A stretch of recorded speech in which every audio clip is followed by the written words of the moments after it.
few questions I have going back to 2 weeks ago when I was asking about the various Sing license agreements. At the June 23rd meeting, and I can quote you on this, it says, "I don't want to say that the length doesn't matter, but as a practical matter to us, it really doesn't. We can terminate it at a moment's notice." You said it might be better for him in terms of his ability to borrow money to keep his ship afloat. You didn't disclose at that meeting the penalties that the town could be responsible for if you terminated those contracts, which I guess you described at the last meeting, which I wasn't able to attend, that you would not, that the town does not owe, if you terminated the contract with Mr. Singh, that the town would not owe any money for the Tobay facility, but you would owe money to him for the golf course, is that right? No. No? Nothing you said so far is right. Okay, so why don't you explain? No, I'm not being rude. You asked me and I'm telling you. Nothing you said was accurate so far, but why don't you continue to say it? Okay, well, if you could correct me that where I'm wrong, please explain. Well, why don't you complete your statement, because I suspect there may be other things to correct. Maybe not. No, that really is the crux of it. The other question, I guess, in terms of my statement was, and I understand municipal governments tend to give long contracts so he could make improvements and things like that to protect himself. But in this case, the town, led by you, extended his contracts to for 55 years and 45 years respective, for each of the separate facilities. That would bring, if I understand your age, that would bring you to 121 years of age. And certainly it's past most of our expected lifetimes, and so you would be saddling future administrations with these contracts. Is that something that you feel is in the best interest of the town to give 55-year long contracts and 45-year contracts? That's all I have to say on this matter. Okay. Right. First of all, where to begin? You started out with the premise, and you used the word yourself, that no one disclosed to you the penalties that the town might incur as a result of the termination of the contracts in question. There are no penalties, and I think this is a notion that has to be dispelled, and it's one of the criticisms I had when you were here the last time, because it indicates, and please, I think you're a candidate, and my feeling was you should have known that. You should have done your homework. Under the original, shouldn't you have disclosed it when I asked the question? No, but if you're a candidate running for public office, and you come up here and you make a statement, not only here, but you make it publicly, that the town is going to incur penalties in the event of termination, you should know that that's not accurate. You should understand, under the original agreement with the Sing Enterprises, if there was a terminate, first of all, the town has the absolute right to terminate the license agreement with Mr. Singh at any time. The license agreement is terminable at will. He is a licensee, okay? That's number one. Number two, if the license is terminated without cause, then any other work that the licensee was required to do under the contract in the nature of improvements to the various facilities, the town, pursuant to formulas, would have to reimburse him for that work. For example, the licensee enters into the agreement and he says that he will make $1 million worth of improvements at a certain location. He makes the $1 million in improvements. The day after he completes the improvements, the town says, you know what, we're terminating the license. I think it's only reasonable and it's only fair that he be reimbursed for some or all of the improvements that he made. Right. And I would say to the extent that he expended monies out of his own pocket, I think that's fair and that's reasonable. That's always been the agreement. Those are not penalties. Now, if the contract is terminated for cause under the original agreement, that would give rise to a different set of circumstances where the town may not be responsible to reimburse for any improvements. Because I think you made the statement, you paraphrased what I said last time, that I made the statement that we will owe nothing at the golf course. I never said that. No, I didn't say that. I read your quote. You want me to reread your quote that's actually published in the newspaper? No, but you just said it now. You just said it now. And it's not that we will, we may, we don't know yet. The determination hasn't come to pass. So the point is this notion that the town entered into a bad arrangement and is going to suffer a penalty upon termination is just not so. So did you, in fact, did the town extend his agreement after Capital One Leasing had already commenced procedures to reclaim their equipment because he was in default? I don't know the timing. I really don't know the timing. I don't know the answer to that. I don't know the timing. So then, in terms of what the town would pay, at the last meeting you said that the town would not owe money if you terminated the Tobey contract, or license, I should say, right? And Bob, let me repeat what I said at the last meeting verbatim, because I remember what I said. You raised this issue, and I said to you that that's an issue that the town's lawyers are currently reviewing. But right now, my understanding is that if we were to terminate tomorrow, we would owe nothing at Tobey, and we may owe a fixed amount at the golf course, but that amount would be substantially less than the improvements that were made there over the years. That was my statement. okay. And it's an accurate statement, and it's a statement I give you today. Do you feel extending his license for 55 years, 45 years and 55 years is in the best interest of the residents of this town? It really doesn't bear on any of the consequences that we're talking about. I don't know how many times I need to say it, but the contract is terminable at will. Okay, but terminal at will, but you will have to pay fees based on work that's done there. Well, they're not fees, Mr. Freier, I'm sorry. No, go ahead, because No, I'm trying. they're not fees, it's a reimbursement. In other words, if he made improvements, and I know you just said it, so I'm just, but if he, let's say he put in a huge Viking refrigerator, okay, and the next day we walked in and said, That's you know what, actually being foreclosed on right now. let's say, I'm not going to interrupt you. Let's say that we walked in the next day and said, you know what, Mr. Singh, you're out of here. For no reason, we're done with you. Well, he put in a refrigerator. Why would we then be entitled to be enriched by the refrigerator? Right? So it's not a fee, it's a reimbursement for improvements he made to the And property. using your example, the refrigerator he borrowed money for and is now being foreclosed on by Capital One Leasing.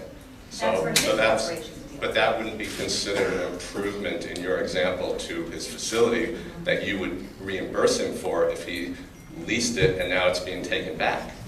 We were talking about a lease, we're talking about capital improvements. to Well, build in a you credit. brought up an example. First of all, hold on. We're talking about a license. I understand. Talking about a license, okay.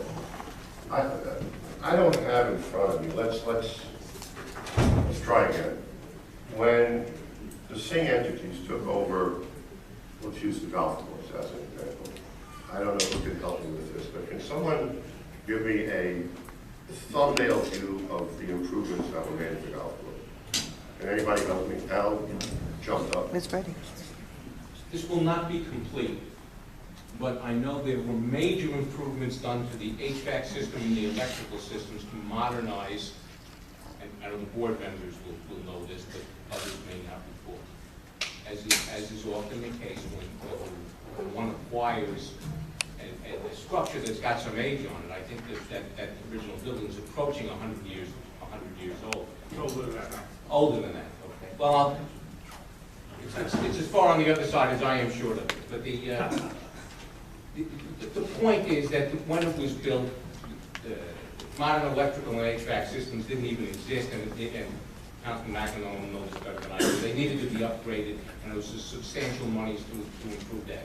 In addition, there were things, and those are a particularly good example, I think, of the point that they remain with the structure. We may have gotten off on a tangent if equipment was not the best example, because as the lawyers know, certain improvements are made. By the way, I don't even mean to be difficult, but in simple lay terms, because I know he did some rather significant improvements there. Can somebody just give me, he built the third floor. Capital improvement is different. I understand what a capital improvement is. No, but I think, Bob. Printed a refrigerator. But I think what you need to, I think what you need to hear, though, is the extent of the improvement. In simple terms, That's the all. lion's share of the facility that exists there, he built and paid for. Thank you. That's what. 12,000 square feet plus something on the roof. Plus all the windows and doors. It's all on the floor. Yeah. But the actual structure, at least, I don't want to, I'm doing it off the top of my head, but 2/3 to 3/4 of what you're in when you're there was not Wasn't. there prior to this. Exactly. And if I may, I know this wasn't the exact question, but in many contracts, or even leases, this is a license, but in the commercial world, in commercial arm's length transactions between tenants and landlords, if tenants lease real estate and make capital improvements that stay with the property when they leave, and the lease is terminated around, I would say more common than not, that the landlord then reimburses the tenant for the capital improvements that were made on an amortized basis. Well, the bottom line is this, and I'll give you the floor for as long as you want. So, for many years prior to the advent of the same group, I'll call it the same group you both know, the licensing, the town of Oyster Bay, quite frankly, struggled mightily with the various tenants that we had at the golf course. And along came the same group and entered into a lease that I don't think you'd find too many tenants who would enter into a release, I keep saying this, a license that I doubt seriously that too many caterers would be interested in. Number one, it was terminable at will. Number two, it required these extensive improvements which were discussed. And for the longest period of time, upwards from 10 years to the present, Mr. Singh and his group really did did an excellent job there. For the first time, we had happy customers, so to speak. And as I said throughout, the contract, the lease, the license remained terminable at will. The improvements were ongoing. And now it appears, and I think it's common knowledge, that the licensee in this case has run into very difficult times. None of us here in the town really knows what the road ahead holds.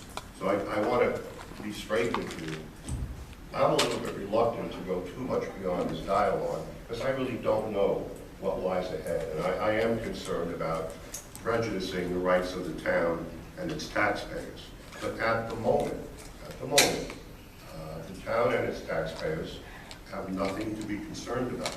And is the town is he up to date on his payments to the town for both locations? My understanding is, without having checked this morning, he's lagging behind, but he has made significant payments towards the arrears, and he's struggling mightily to stay with us. We hope that he could stay with us, but we just don't know the answer. How far behind is he lagging? I don't know the number. I really don't, but I'll get it for you. All right, thank you. All right, next question regarding Mr. Ippolito. I'm sure you saw the Newsday article on July 14th about warrants for back taxes, as well as, obviously, you're aware of the indictment that went down. Is he still fully employed here, coming to work every day? Yes, he is. He's still the commissioner of the Department of Planning and Development. Okay, even with an indictment and a warrant for unpaid taxes? Correct. Does the town plan to garnish wages for owed taxes or anything like that? We're not the enforcement arm. I believe that would fall within the state of New York. Thank you. Next question I had actually. Hey, Bob, if you don't mind, I'm sure about that. I really didn't get to meet you. Tell us a little bit about yourself and what you do. You want me to do that before I ask? I thought you wanted to ask. No, a little break in the action. Sure. I run an executive search firm that puts venture-backed technology companies together. I've been doing it for over 20 years, and many of the companies I help put together have either become very successful public entities and or been successfully acquired by a lot of different companies. I'm also a former school board member and in East Williston School District. Very interesting. And you have another school board member on your team this year, right? Am I correct? Yes, he's a current school board member, correct. We're going to be talking a lot about that. And I also, through my work there, ended up purely by accident when our superintendent left. My school board asked me to find a superintendent for them, which I did, and then next thing I know, a number of school attorneys started calling me to find them superintendents, so I also find superintendents for public school districts. You're the one who brings them in with those big salaries. Right? No, every single one of the ones I placed have been significantly less than the people there previous. Well, we'll find out about that. But you were a school board member yourself? I was a school board member myself, yes. Very interesting. I should also add that every single, since the tax cap was enacted, every single budget, well, first of all, every single budget I was part of was approved, and every single budget since the tax cap was under the tax cap. You know, I hear that all the time, except that, and I know I speak for pretty much everybody in Nassau County, not just the town of Bay, when I say this, but I certainly have done my homework. You know, my town taxes, and when I purchased my home, it's a modest home in North Massapequa, pretty much the prototypical average Oyster Bay house. And my town taxes were $1,100.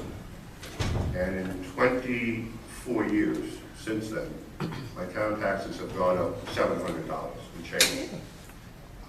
The cost of living is significantly higher than that. I think we could both take notice of it. But yet in that same period of time, my school taxes, and they're presided over now by one of your running mates, my school taxes went from the high 20s. South Republican Club, which is led by an attorney who works here. Led by the town attorney, Right. deputy supervisor, Lendell. Yes. And how that club donated $151,740 primarily to local political candidates, you being the largest recipient of his donations. Does that, I don't know, pass the smell test when your subordinate is donating to you? And the fact that it's not, he's an attorney and he's not filing the proper legal paperwork, wouldn't that reflect poorly on the town as well? No, I don't think so. I mean, my understanding of local political organizations is that among the many things they do is raise money to support candidates that they endorse. I mean, it's a primary function of virtually every political organization that I know, regardless of party affiliation. I mean, it's such a fundamental practice that I really lawful. It's exactly what the organization exists for, to elect and re-elect, in this case, good Republican government in the town of Oyster Bay. You go into the city of New York, I suspect that the lion's share of the money is going to, for example, Democrat organizations to elect and re-elect what people perceive to be. But ultimately, it's the voter, as we said before, who makes these decisions. As far as the organization being unregistered, this issue has come up before. My understanding is that I think it was as late as 2013. It was discovered that some 224 political clubs out of about 589, I think, across the length and breadth of the state of New York were unregistered. And let's make sure we know what we're talking about when we say unregistered. Again, as I understand it, in 2006, the State of New York Board of Elections imposed requirements on these clubs, we'll call them political clubs, local political clubs, to file electronically online their reports, for their financial reports.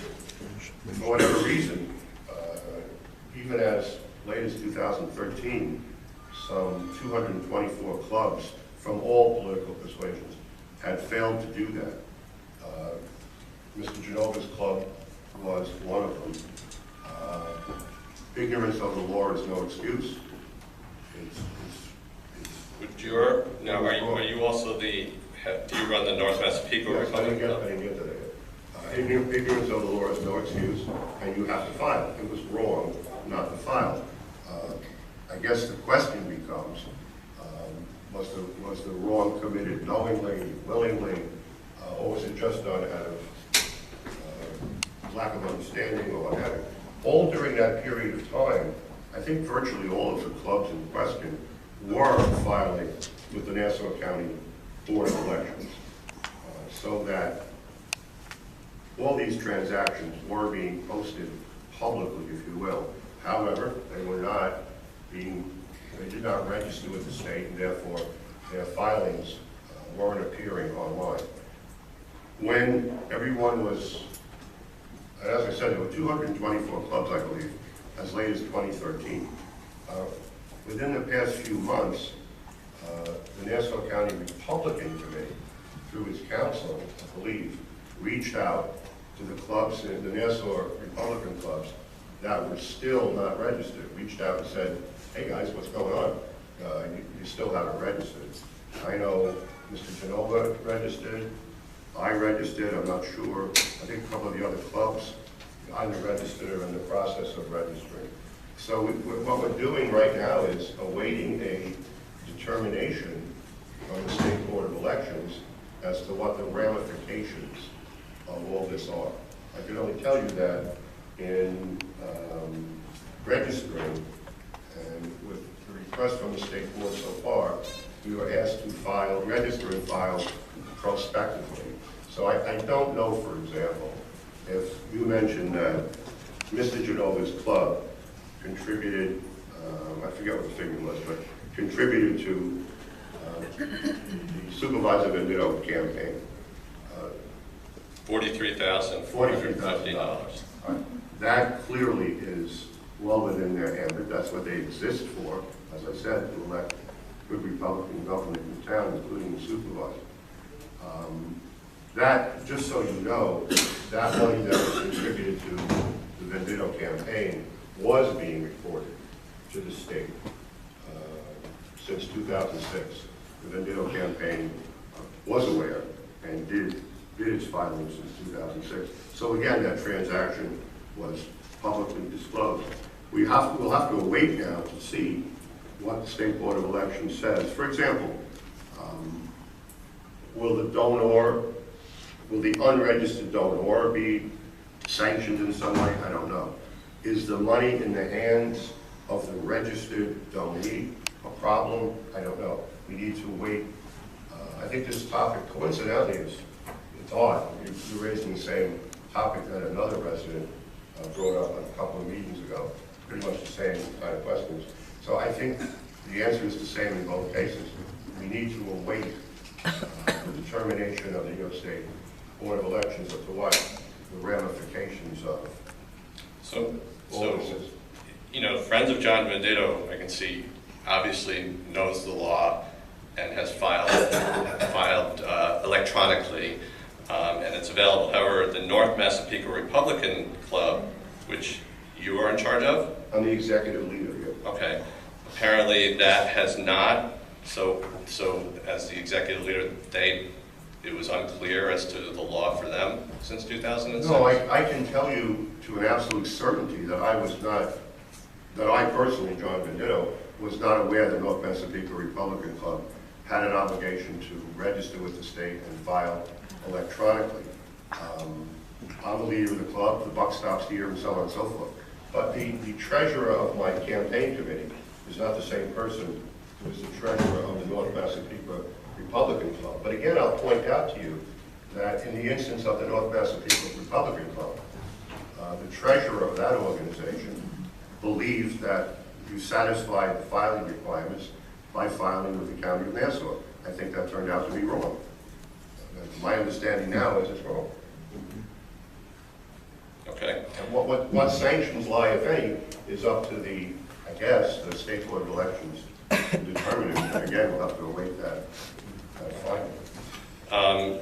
In today's article, it talks about your club donating $7,400 to the Nassau Republican Committee since 2006, and it says you provided the newspaper with handwritten reports, which were the club's filings. However, the filings did not include names or addresses of any contributors, which is a state law. Also, it only listed vendors that were business expenses. Okay. Just so you know, the North Massapequa Republican Club, the only, I believe the only revenue, when I say revenue, I mean money coming in, is in the form of dues of the membership.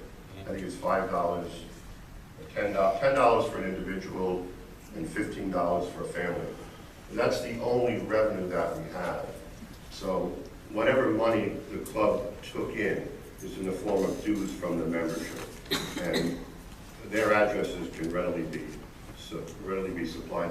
They're almost all North Massapequa residents. I think we have about 400 somewhat members. That's really the only revenue that we have.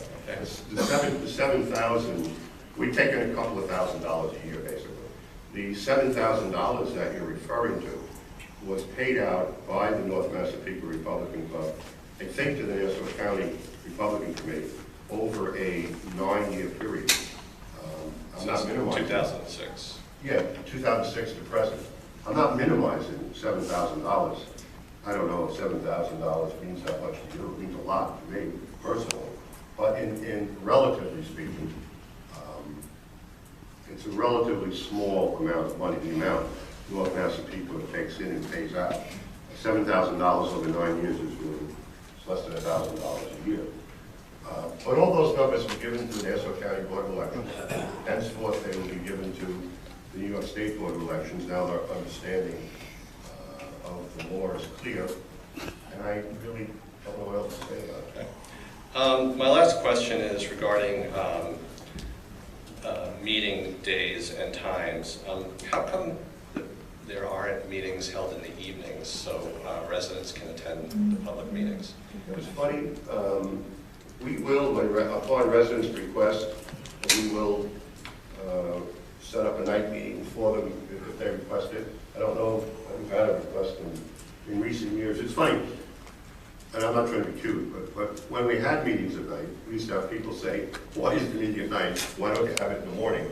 When we have it in the morning, they would say, why don't you have it at night? For years, the board met alternately day, night, day, night, day, night. There came a point where it didn't seem like there was any difference in the attendance at the meetings or what have you. So I think we determined that we would move the meetings to the daytime, and if there were circumstances which dictated, upon showing that there were circumstances that dictated a night hearing would be more advantageous, I think we've always allowed it. And I know, well, we have had a couple. I mean, obviously, Zero Wire. What's interesting is that you mentioned the budget before. I think that the night Budget's day night. we always have a day-night budget hearing, and this year Yeah. had one You know, Bob, night budget hearing. So I'm sorry. I thought you'd be interested in that. You know what's interesting, Bob? Let me call you Bob. Please. And it's Joe. Councilman Pinto makes a great point.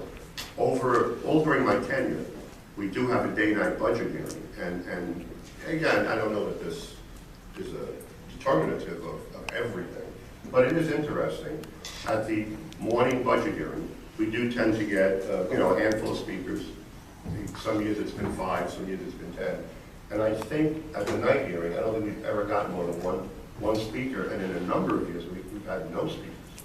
So, you know what, best answer I can give, Yeah, we tried it all different ways.